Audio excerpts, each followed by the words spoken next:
देवराम रामदास गायकवाड वातोडे एवढे हार भरून ठेवले, त्याला गिरायक नाही, काय करणार? हां, आता विकायचे कुठं आम्ही?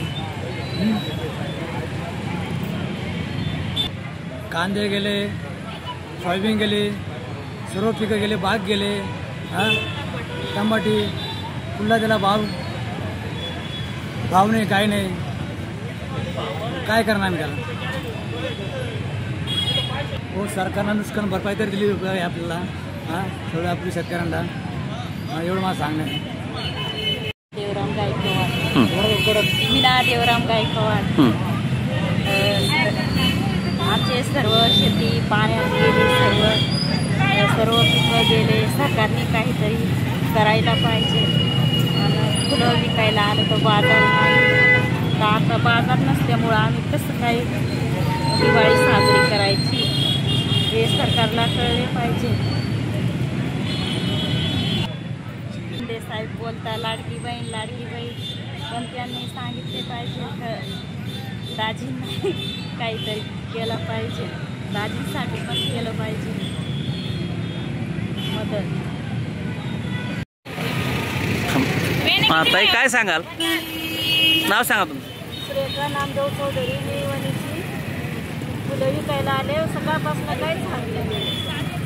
लहान मुलं घेऊन आले. लक्ष द्यायला पाहिजे. सोयाबीन गेली, चपाती गेली, मका गेला, काहीच नाही, फक्त फुलं उरले. 2 पैसे येतील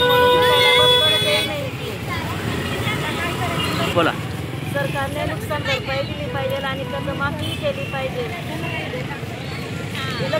मी दीपक भोळे आणि आज फुलाचं मार्केट इतकं परिस्थिती जाम आहे.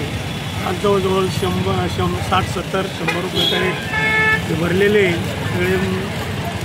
जी परिस्थिती आणि एक हारसुद्धा विकल्या जात नाही, इतकी वाईट परिस्थिती या शेतीची आणि या फुलाची झालेली. प्रत्येक शेती तर गेलेलीच आहे, पण या फुलांमध्ये काहीतरी थोडंफार भेटल म्हणून त्या आशेने केलं, त्याच्यातली काही नाही. त्याच्यामुळे शेतकऱ्याची खूप गंभीर हाल झाली. शासनाने शेतकऱ्याकडे लक्ष दिलं पाहिजे. काय अशी परिस्थिती असली तर त्याला शेती फाशी करायची, पुढं पर्याय नाही. खूप बिकट परिस्थिती झालेली. मी एक अपंग माणूस आहे, 40-45.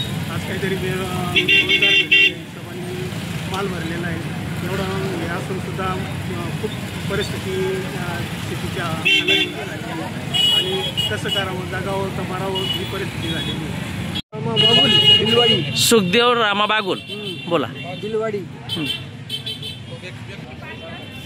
आता 3-4 महिने समजायचं ते काही नाही केले, पावसामुळं ते नुकसान झाले. आता फुलं केले ते विचारत नाही फुलाला. कांद्याला कोणी गिरायक नाही,